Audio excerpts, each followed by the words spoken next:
Hello good morning student, how are you. आप लोग कैसे हैं?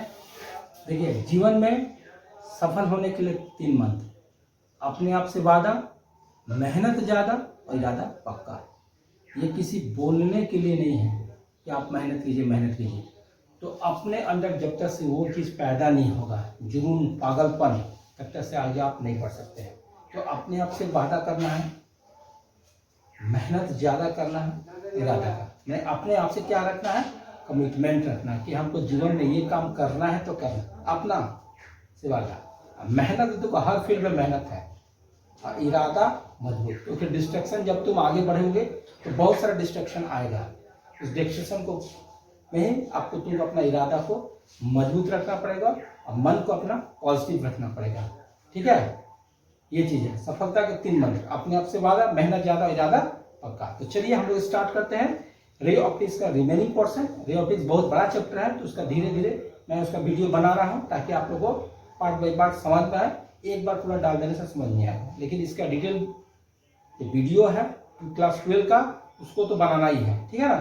तो ये just basic concept and formula है फॉर न्यूमेरिकल के लिए, ताकि आप लोगों को सहूलियत है। तो चलिए स्टार्ट करते हैं। जय श्री कृष्ण, राधे राधे। ठीक है, देखिए क्या है आपका रिफ्लेक्शन थ्रू ग्लास स्लेब। अब हम लोग क्या पढ़ेंगे? रिफ्लेक्शन। तो रिफ्लेक्शन आपको ऑलरेडी बता चुके हैं कि रिफ्लेक्शन क्या होता है, कि जिसमें कि रे का जो मूवमेंट होता है एक मीडियम से दूसरे मीडियम को होता है, जिसको कहते हैं, मीडियम को रिफ्रैक्टिव इंडेक्स बोलते हैं। म्यू1 म्यू2, rare to denser, denser to rare, इस तरह का कंडीशन होता है। तो हम लोग ध्यान से पढ़ते हैं reflection through a glass slab. ये देखिए ग्लास स्लेब दिया है, अपरेंस इसका शिफ्ट क्या होगा, ठीक है ना, क्या होगा। तो चलिए देखिए क्या होता है रिफ्लेक्शन थ्रू ग्लास स्लैब। तो सबसे पहले क्या होता है, glass slab is a transparent medium. Glass slab क्या है? एक तरह का ट्रांसपेरेंट मीडियम है, इसमें रे आर पार हो। ठीक है, हैविंग 2 पैरेलल रिफ्लेक्टिंग सरफेस। इसमें क्या है? 2 रिफ्लेक्टिंग सरफेस होगा। ट्रांसपेरेंट मीडियम जिसमें 2 रिफ्लेक्टिंग सरफेस होगा। ठीक है ना। When light passes through it, जब light passes through it, the emergent ray remains parallel to the incident, यानी जो emergent ray होगा parallel to the incident ray होगा। ठीक है, बट गेट लेटरली डिस्प्लेस। लेकिन बट क्या होगा? Laterally displace. देख ना, लेटरली डिस्प्लेस हो जाएगा। क्या होगा? लेटरली डिस्प्लेस हो जाएगा। ईमेल लाइट है, लेटरली डिस्प्लेस हो गया। ठीक है, तो यानी कि आपका ग्लास स्लैब क्या है? 2 तरह के रिफ्रैक्टिंग सरफेस होता है जिसमें लाइट पास करता है, जिसमें कि incident ray parallel to the emergent रे होता है। उसी को हमको शो कर रहा है, उसका फॉर्मूला क्या है। तो देखिए सबसे पहले क्या है कि apparent shift through the glass है। Apparent shift through the glass shift क्या है? फॉर्मूला क्या होता है? When a object is viewed normally through, normally जब देखा जाता है तो उसका फॉर्मूला स्लैब और थिकनेस है। स्लैब का थिकनेस क्या है? टी है। स्लैब का थिकनेस क्या है? टी है। तो इसका फॉर्मूला क्या होगा? S equal to T bracket में 1 minus mu surrounding by mu slab. ये फॉर्मूला है अपरेंट शिफ्ट का। याद रखिएगा कि रिफ्लेक्शन थ्रू ग्लास स्लैब में ये अपरेंट शिफ्ट का वेरी इंपॉर्टेंट फार्मूला है। इसको याद रखिएगा, तभी न्यूमेरिकल बनेगा। अब देखिए इसमें क्या क्या है। ऐसे आगे अपरेंट शिफ्ट है, और टी क्या? थिकनेस ऑफ द स्लैब है, और आपका mu slab refractive index of the slab है, mu surrounding refractive index of the surrounding slab है। ये कंडीशन। ठीक है, अब क्या है कि इसमें कुछ इंपॉर्टेंट पॉइंट्स है। क्या है? बोलता है कि rays should be the parallel close to the principal. ये देखिए प्रिंसिपल पैरेलल और प्रिंसिपल एक्सिस, ये प्रिंसिपल एक्सिस के सामने होना चाहिए। क्या होना चाहिए? प्रिंसिपल एक्सिस के सामने होना चाहिए। फिर क्या बोलता है? Medium of both sides of the slab should be the same. क्या होना चाहिए? सेम होना चाहिए। मीडियम द दोनों साइड का क्या होना चाहिए? सेम होना चाहिए। Apparent shift always appears from the object side. मैंने अपरेंट जो शिफ्ट होगा always appear from the object side से हम लोग देख सकते हैं। ऑब्जेक्ट साइड, ठीक है, फ्रॉम द ऑब्जेक्ट साइड।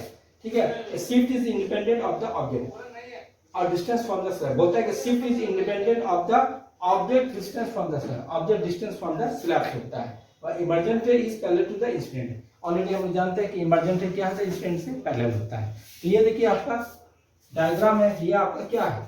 ये स्लैब हो गया, इसका थिकनेस हो गया, यहाँ से आता है डी, यहाँ से देखिए यहाँ से डी डैश है, यहाँ से लेके यहाँ डी डैश है। ठीक है, I1 I2 ये मीडियम है, ये I है। ठीक है, यहाँ से यहाँ तक एक डिस्टेंस है, ऑब्जेक्ट डिस्टेंस। ठीक है, तो ये स्लैब है। स्लैब के बारे में मैं डिस्कस कर दिया हूँ। ठीक है, इसके बारे में डिस्कस कर दिया हूँ। तो वीडियो पसंद आए तो लाइक कमेंट शेयर कीजिए। उसके नेक्स्ट वीडियो में हम लोग और आगे बढ़ते हैं, जिसमें कि आपका अप्रेंटिसशिप भी है। ठीक है, डिफरेंट टाइप ऑफ मीडियम हो, उससे क्रिटिकल एंगल है, इसके बारे में हम लोग चर्चा करते हैं। अभी के लिए बस इतना ही। इसको राइट डाउन कीजिए, लिखिए, और उसके बाद हम लोग नेक्स्ट में मिलते हैं। अगर वीडियो पसंद आए तो लाइक कमेंट शेयर कीजिए, उसके नेक्स्ट में मिलते हैं। चलिए, आपका दिन शुभ है। Have a nice day, great day.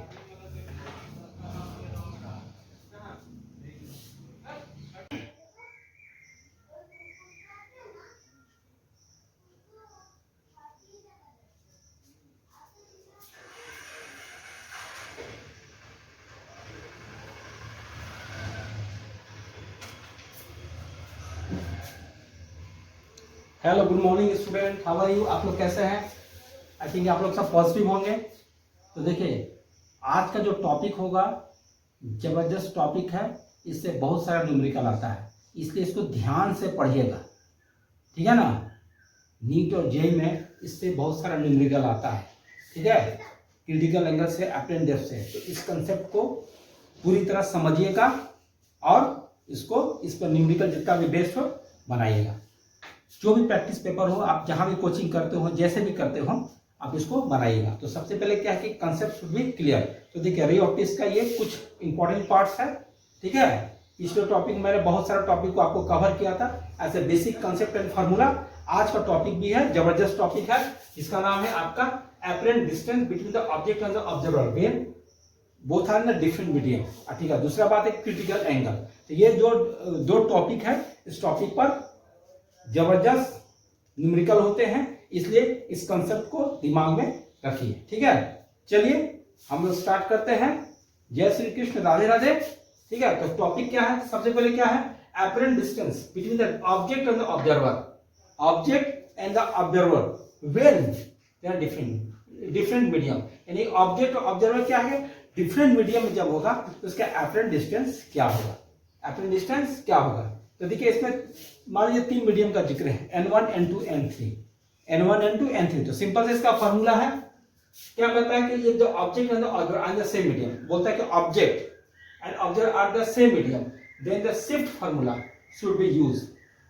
यहाँ पर देखो, ऊपर में क्या दिया है, ये बोलता है डिफरेंट मीडियम, लेकिन हम यहाँ पर बोल रहे हैं कि object and observer are the same medium. जब सेम मीडियम में होगा तब उसमें क्या होगा, shift formula should be use. क्या होगा? इसमें शिफ्ट फॉर्मूला यूज होगा, ठीक है। If both are the different medium, जब दोनों डिफरेंट मीडियम में है तो शिफ्ट फॉर्मूला का यूज होगा, ठीक है। Then the above formula of the apparent distance should be use. तो क्या है, देखिए, d डैश इक्वल टू के n3 ब्रैकेट में t1 upon n1, t2 upon n2 और t3 अपॉन n3, ठीक है। तो ये शिफ्ट फॉर्मूला यूज होता है कि जब ऑब्जेक्ट और आपका ऑब्जेक्ट और मीडियम, ऑब्जेक्ट और ऑब्जर्वर तुम्हारा डिफरेंट मीडियम में रहता है, ये शिफ्ट फॉर्मूला का यूज करके हम सारे न्यूमेरिकल को सॉल्व करते हैं, ठीक है ना। इसको ध्यान रखिएगा कि आपका ये शिफ्ट फॉर्मूला क्या है, ठीक है ना। ये फॉर्मूला को दिमाग में रखिएगा, तब आपको न्यूमेरिकल सॉल्व होगा। अब देखिए, यहाँ पर ध्यान दीजिए, यहाँ पर हमें फिगर बनाना है।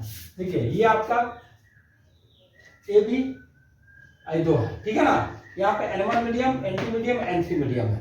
रे आपका देखिए I1, रे यहाँ से पास किया, रे यहाँ से पास किया, ऑब्जेक्ट, ठीक है। ये आपका T1 हो गया थिकनेस, ये T2 थिकनेस हो गया, और यहाँ से T3 हो गया, ठीक है। ये D1, D2 और D3 मीडियम हो गया, यहाँ से ऑब्जर्वर है, और यहाँ से ऑब्जर्वर है। तो ये कंडीशन हम यहाँ से सॉल्व किए हैं, ठीक है ना। तो ये फिगर को आप ध्यान से समझिएगा, क्या है, यहाँ से अब तक का डिस्टेंस क्या है, D डैश है, यहाँ से दोनों का डिस्टेंस क्या D2 है, और यहाँ से अब तक का D3 है, ठीक है। ये आपके फर्स्ट मीडियम, सेकंड मीडियम और थर्ड मीडियम। तो ये आपका T1 हो गया, ये T2 हो गया, ये क्या हो गया, T3 हो गया। तो इस तरह का कंडीशन आपको अप्लाई होगा, ठीक है ना। तो जब भी तुम्हारा ऑब्जेक्ट और ऑब्जर्वर क्या डिफरेंट मीडियम में होगा तो क्या यूज करेंगे, शिफ्ट फार्मूला का यूज करेंगे। तो शिफ्ट शिफ्ट यूज का फार्मूला क्या है, d dash equal to n3 bracket में t1/n1 t2/n2 t3/n3 bracket close. तो ये फार्मूला को दिमाग में रखिएगा। अब चलिए, बहुत इंपॉर्टेंट चीज आता है जिसको बोलते हैं क्रिटिकल एंगल। देखिए, क्रिटिकल एंगल क्या है, जब ये आपका तुम्हारा क्या है, रेयर टू डेंसर मीडियम में जाता है। क्या होता है, रेयर टू डेंसर मीडियम, तब क्रिटिकल एंगल क्रिएट होता है, ठीक है। तो क्या बोल रहा है यहाँ पर, critical angle of total refraction. तो बोलता है critical angle is the angle, critical angle क्या है, made in the denser medium. Denser medium मतलब for which the angle of refraction rare medium is 90 degree. तो एंगल ऑफ रिफ्रैक्शन क्या होगा, near about 90 degree होगा, इसको क्रिटिकल एंगल। तो critical angle को C equal to sine inverse N by N D. R हो गया रियल मीडियम डेल्स मीडियम। ठीक है, ये होता है आपका क्रिटिकल एंगल का फॉर्मूला। आप किताब में जो बुक में पढ़े हो क्रिटिकल फॉर्मूला वो भी होता है, sine inverse 1 by mu C, ये भी होता है। ठीक है ना, तो आप जो भी क्रिटिकल एंगल का फॉर्मूला जो भी यूज करते हैं उसको आप यूज कर सकते हैं। कोई यहाँ पर मैं अब जिसका सी इक्वल टू तो साइन इक्वल टू क्या हो जाएगा, sine equal to C N R by N D हो जाएगा। तो सी इक्वल टू निकाल देंगे तो sine inverse N R by N D. N R क्या, real to refractive index real medium upon refractive index in denser medium. ठीक है, तो ये क्रिटिकल एंगल क्या होता है, critical angle is the angle in a denser medium. क्या होता है, denser medium for which the angle of reflection related to 90 degree. ये आपका क्रिटिकल का फॉर्मूला है। तो क्रिटिकल एंगल के लिए कंडीशन अब आता है, देखिए क्रिटिकल एंगल हो गया, अब आता है टोटल इंटरनल रिफ्लेक्शन। तो टोटल इंटरनल रिफ्लेक्शन के लिए क्या होता है condition, light is incident on the interface from the denser medium. क्या होगा, डेंसर मीडियम में क्या इंटरफेस होगा, अब होता है angle of incidence should be greater than the angle of incident जो होगा क्रिटिकल एंगल से अधिक होगा, तब टोटल इंटरनल रिफ्लेक्शन होगा।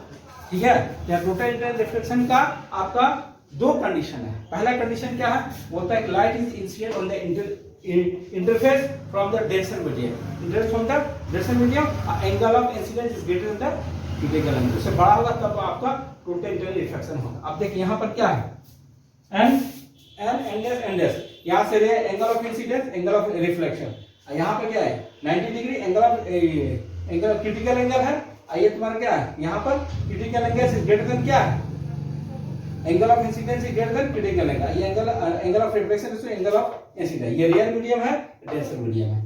तो यहाँ पर देखिए 90 डिग्री हो रहा है, ये कितना हो रहा है 90 डिग्री हो रहा है, ये ले जा रहा है। यहाँ पर फर्स्ट ऑफ ऑल में एंगल ऑफ रिफ्लेक्शन हो गया, एंगल ऑफ इंसिडेंस हो गया, ये क्रिटिकल एंगल है, क्रिटिकल एंगल है। ये तो एंगल ऑफ, तो क्या बोलता है टोटल कि angle of incidence is greater then the critical angle, तभी टोटल इंटरनल रिफ्लेक्शन आपका संभव है। ये एंगल ऑफ रिफ्लेक्शन है angle of incident denser medium. ठीक है, तो रियल मीडियम डेंसर मीडियम।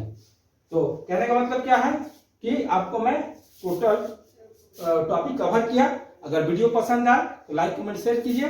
उसके बाद हम नेक्स्ट वीडियो में कुछ इंपॉर्टेंट टॉपिक है रियल डायग्राम, उसके बाद हम लोग उसमें मिलते हैं। ठीक है, चलिए, have a nice day, good day, thank you.